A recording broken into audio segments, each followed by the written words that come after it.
their manager called Gene. I don't remember the guy's name at all, so I know nothing about it. This would be like, when was that? When did that come out? 1980, I think. 82. But I did that picture in probably about 1970, 71. Oh, wow. So I didn't do it for them, you understand? Right. The picture was in an art book that Ballantine Books did on my brother and myself called The Art of the Brothers Hildebrandt. Right. Which was probably, I don't know, 76 or 77 or something like that. And it had a bunch of our Lord of the Rings art and different commercial things that we had done, and then these private paintings that Tim and I were doing also, separate from, commercial work. And that was one of the paintings in the book. So they saw the painting in that art book and called and asked if they could use it on their Mob Rules cover. Wow. So at first I didn't want to do it, like, believe me, I just had this kind of like feeling. I remember Jean reminded me of this. Anyway, I didn't remember this, but she reminded me. I remembered it then. That I didn't want to do it at first because the painting had this significance to me from what it came out of in my personal experience. And I thought, like, well, maybe, I don't know how that, what does that mean in relationship to a cover for, Black Sabbath. But yeah, hey, look at it. There's pictures in a book. I mean, it's like hanging in my house. Who's going to use it for anything again? You see, it's like that. It gets pragmatic. And I said, yeah, okay, fine. Anyway, but the painting itself came out of. I used to work for the Catholic Church. All right. Right. This would be in the '60s. I made films, documentary. I came from Detroit, Michigan, to work with Bishop Fulton J. Sheen. I'm sure you don't remember him. Actually, that's before my time. He had a TV show. He was a Catholic bishop that was on national television in the 1950s. Okay. Now he had his TV show called Life is Worth Living. And Tim and I was a Catholic in those days. I'm not anymore. I was raised a Catholic. He loved the artwork. And he also found out that we were into filmmaking. So he hired us. This would be like in 62 or 63, somewhere in there. Anyway, this has got nothing to do with Sheen, this painting, because he was a fantastic guy. Personally, I mean, I loved the man. He was very open-minded, broad-minded,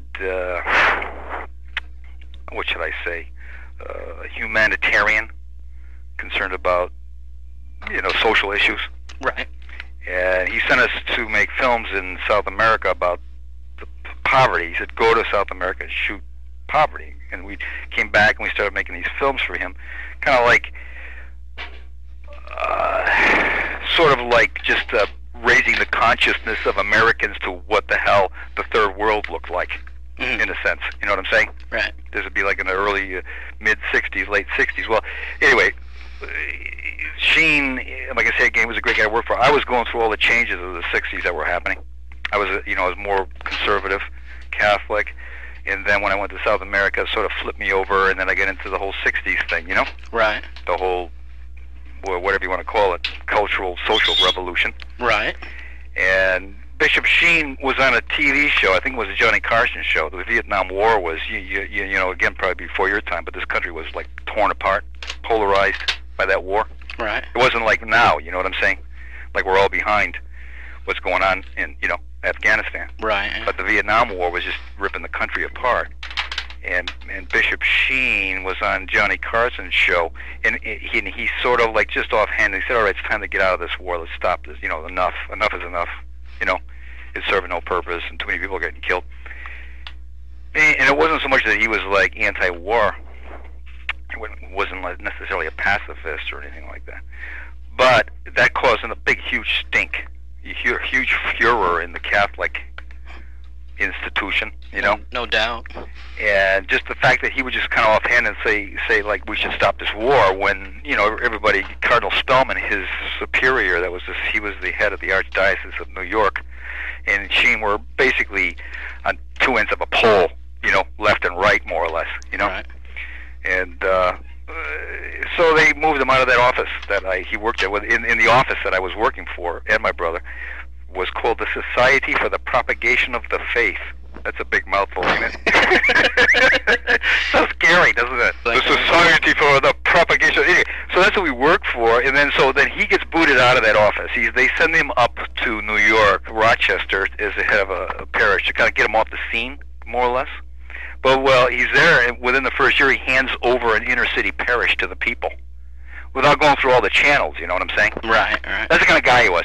So they ended up moving him out of there, and he ends up like a man without a country, sort of like, you know, a bishop without a church or some damn thing. Priest without a flock? A priest without a flock. Yes.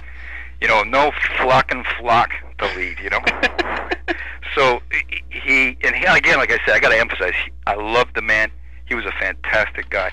The regime that took over immediately after him were to the extreme of Sheen, you know? Mm-hmm. They came up from St. Louis, Missouri, and headed this office. And again, like I say, this would be now into the late 60s, and I was pretty much on a path of being much against the war, against institutionalized religion, you know, the whole thing. All right, there's this big metamorphosis pretty quickly. So this very arch-conservative regime takes over, and Tim and I are in the middle of making a film that we had started under Fulton Sheen, and it was like a film called We Are One, which was Sheen wanted aimed at American teenagers, and what we did was we just went around and shot American kids and rock, right? It was all rock music, and it was all like kind of stream of consciousness and fast cuts to ending with Procol Harum's Whiter Shade of Pale, with this big procession down the street, and after Martin Luther King got assassinated, and everybody unified and came together to show solidarity, and all this mixture of flashes and peace signs and starving people. And well, anyway, so we were cutting this movie together, and this new regime took over, and they wanted to see it, and we were like, we kept putting them off. We knew they would freak out once they saw it.